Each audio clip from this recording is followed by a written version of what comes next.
Hi coaches, it's Coach Mark from coachestrainingroom.com. I wanted to compile a list of things that we've actually written about in articles before but never really compiled into one complete document. And we've talked a lot about the planning of a training session, and I really wanted to focus on some of the things that I believe would be considered core considerations when actually planning a training session.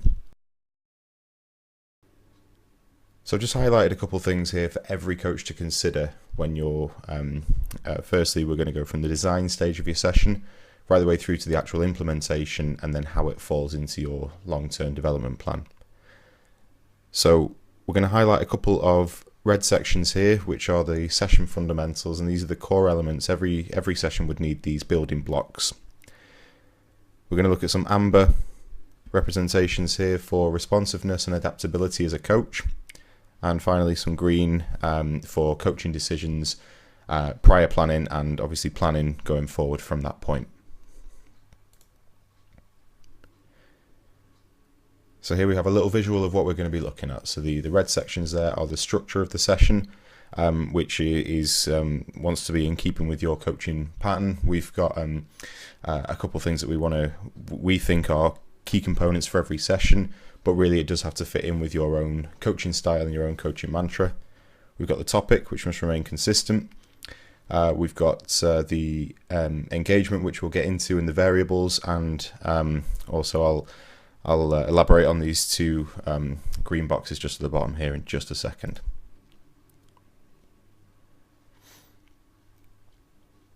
So firstly, we're going to look at the planning of a section from the fundamental building blocks point of view. So we've got a couple of things just highlighted here. The topic itself needs to be scalable depending on the age group or the skill of the players. So as we've mentioned in previous articles, you wouldn't speak to a 12-year-old or even a 10-year-old in the same way that you'd coach a 16-year-old, whereas the topic might be similar, the learning point's very much the same, but you're going to have to take a whole different course to arrive at that same destination with those players.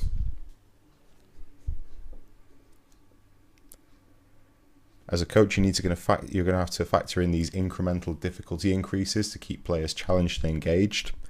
And really what we're looking at here is you to take a good overview. You know where your players are up to, hopefully, depending on the stage of the season. But you're going to have to be able to react quickly on the field to keep certain players pushed. You're going to have an idea of this before the session, fingers crossed, so that you know which players you're grouping together perhaps, and where you think the challenges might lie. And the topic needs to be appropriate and in keeping with development goals. So as I touched on before with the structure, I'm a firm believer that we should be staying with the same topic. So if I'm coaching passing, I'm going to be staying with that same topic from beginning to end. We've touched on the structure before. Follow a structure that suits your coaching style. A basic structure would be a warm-up, a technique under no pressure, so that we're able to get time on the ball and able to practice the technique over and over. We're going to introduce low pressure activities, then real pressure, and take it into a small-sided game. Couple of considerations here for you to take in as a coach. You've got the size of the area, space that you have available. You might have to share the field with a couple of different teams at that time. Number of players, that's the variable that you can never quite master. However, with all the best will in the world, somebody's going to be ill or have another commitment, so you're going to have to cater to differing numbers of players. However, you can, to the best of your ability, plan for the number of players that you believe are going to turn up to a session. Time available and on time available as well. I do want to touch on the time in the week or in the season that the session's coming up. It might be that you've got a crucial game coming up and you might want to do a lighter session and focus on some tactics. It could be pre-season. You might want to really ramp up the cardio and the conditioning side of things, and equipment.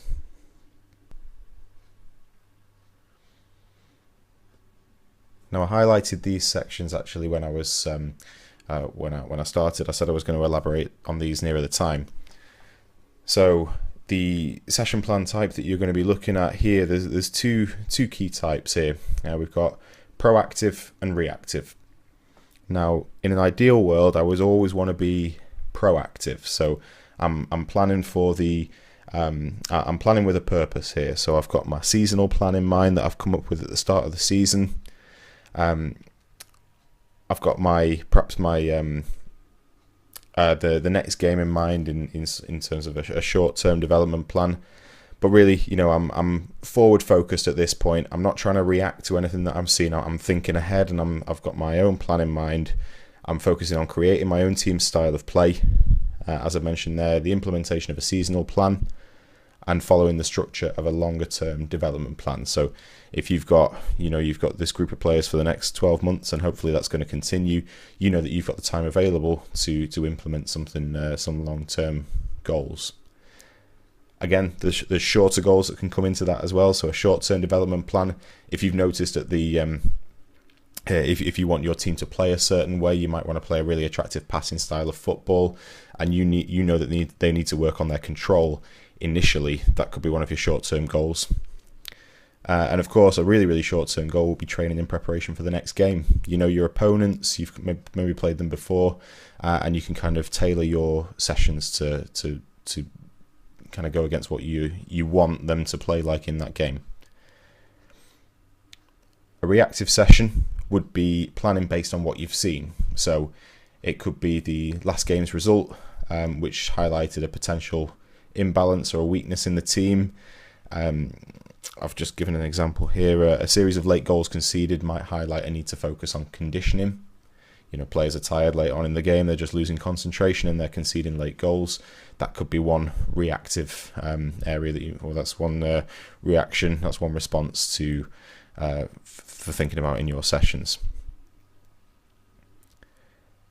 Also, analysis of your training sessions could highlight potential problems.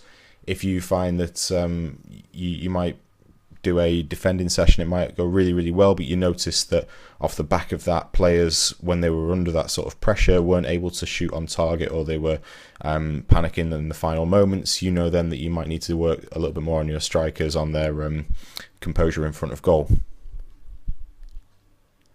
And also, this is a reaction here is training on a particular topic might actually take longer to digest for players.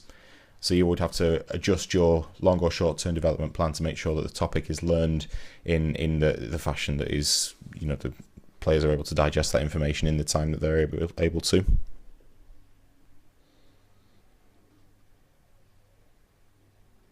Okay, so now we're getting to the responsiveness and adaptability. And when we're talking about engagement here, I'm focusing more on getting the most out of the session. So yourself as a coach and also the individuals as players. So we kind of touched on this at the very, very start here with the topic being scalable. On the engagement side of things, everything has to be age appropriate. So the delivery of the coaching points, as we've mentioned here, a 10-year-old is different emotionally, physically, and cognitively to a 16-year-old. It's also important to be flexible as a coach and to see and adapt to what you see on the field. That could be in training or that could be in the game, and actually increasing or decreasing the difficulty level according to the output from the players. You might find that players are losing interest if the task is too difficult, the same way as they could lose interest just if it's too easy. You need to be able to identify players who are struggling and give them a little helping hand, and also identify the players that are finding it a little bit too easy and perhaps just adapt the challenge to cater to them. Delivery of coaching points is a crucial one to consider as well. You need to firstly know when to get involved, identify when to get involved, and also how to get involved. So do you need to stop the whole session to deliver a coaching point to just one or two players that are having difficulty with it? Or can you just pull that player to the side for a second, deliver the point and keep them moving, keep the rest of the players going and keep the session alive? Just pull them to one side, deliver the coaching point nice and quick and get the session flowing again. It might be that you do need to stop the whole thing, in which case, can you allow for group discussion?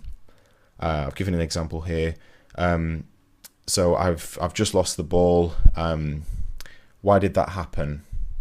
If I ask that question to the group, I'm going to get a much better response than you should have done this. And it's also a really, really good way to actually check for learning, because you're seeing if the players are understanding why things are going wrong and how they can correct them. If we're understanding that, we're on our way to actually correcting the error for ourselves. And as we mentioned a little bit earlier on in this, there, adjusting the difficulty on an individual level, identifying the players that need to be pushed, and partnering them perhaps with a player who is able to push them. Now that doesn't have to be physical, so you might think that I'm talking about two fast players going together, or two technically gifted players with their feet should be partnered together.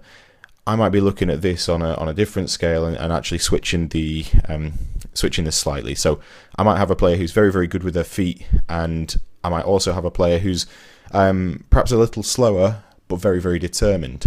Now that could be an interesting matchup, putting those two players together, just to tweak it slightly and just allow for a different challenge for both players. And of course, the delivery of corrective techniques must be tailored to the individual. We mentioned the sandwich technique here, which is, so say for example, Tom has just mislaid a pass to somebody. I might jump in there at that point. It might have happened a couple of times. I'm going to jump in. I'm going to say, right, the vision is brilliant. I can see where you're trying to play that ball. Now, at this point, I'm going to jump in with the corrective part.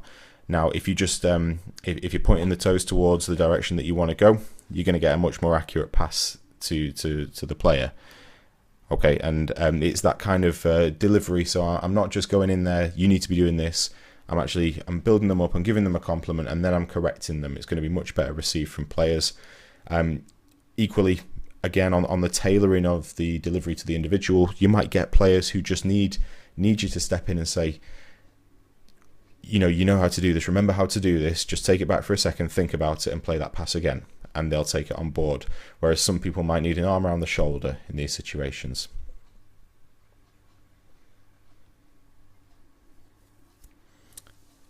And lastly, just onto the variables. Now, these are the things that you can't always control, but as a coach, it's important that you're able to identify these and adapt quickly.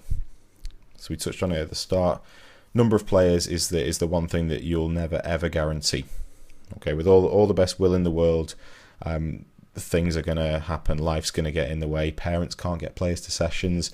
Players have other sports that they need to play. You can never guarantee the number of players that you're going to get.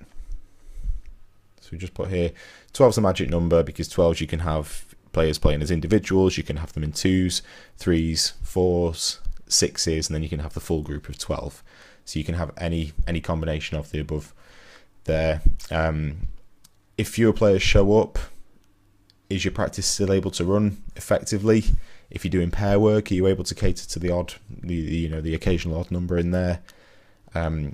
Alternative session plans, crucial on a number of levels. I would much rather take a plan A, and if plan A goes really badly, I'm hoping I've still got a B, a C, even a D left in my locker there that I can resort to if needs be. So, as we kind of mentioned at the start, if you do have those, if you did plan a session for 12 and it wouldn't work properly with any more or less, do you have a similar alternative that you're able to run that would be just as effective but would work just as well? Also, the age-old thing is you could plan a brand new session that doesn't go quite. It could look perfect on paper, but doesn't run quite as well as you thought it would do in practice. So, are you able to make scalable adjustments quickly to that session, or would you need to change it? Would you need to try a different session altogether? Because you're going to have to react quickly to keep the players active and engaged. Also, for further cementing the learning objectives that you've kind of pre-planned, you might want to run an alternative session afterwards. So you've run that first session, it's gone really, really well. Just to further compound this, if you ran a alternative session with similar learning outcomes, just to test the retention of information and problem solving, because as we've mentioned before, there's hundreds of ways of arriving at the same destination. So I could run one session based on defensive technique. Another coach from another part of the world could run that same session but have completely different ideas and methods, but the outcome is still very, very similar. So it's important that we're offering this kind of real range to our players so that they're able to get the most out of these sessions. And lastly, and very simply, equipment. So how much equipment does your session need? You're going to have planned this prior to the session. Who's responsible for bringing the equipment to sessions? Is it yourself as the coach? Is it your assistant? You're going to have a bag of balls, I imagine. Are players bringing their own? What happens if players don't bring equipment? Do you have spares available? And can your session still work without the equipment? I've had situations before where coaches have turned up to sessions and they've just raced from work. They've not had time to pick anything up, and we've been back to having sweaters, jumpers for goalposts. So and that's absolutely fine. You can still play a session as long as you've got players and you've got a ball. You have a game. So do you have an alternative session that would require less equipment to save you scrapping the whole session plan? Do you have something there that would require less equipment that would still work effectively?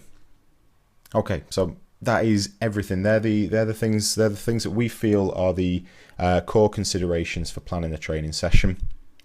We've got lots of help with everything, with the vast majority of these. Aside from the variables that are out of your control, we have all of these resources, a lot of the assistance for this within coachestrainingroom.com in the resources, and also within Soccer Coaches University, where we plan the sessions. We offer alternative sessions.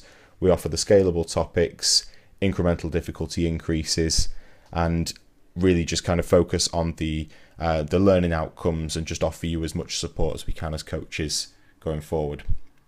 Thanks very much for listening. If you have any questions, just mention in the comments. We'll be sure to get back to you. Thank you.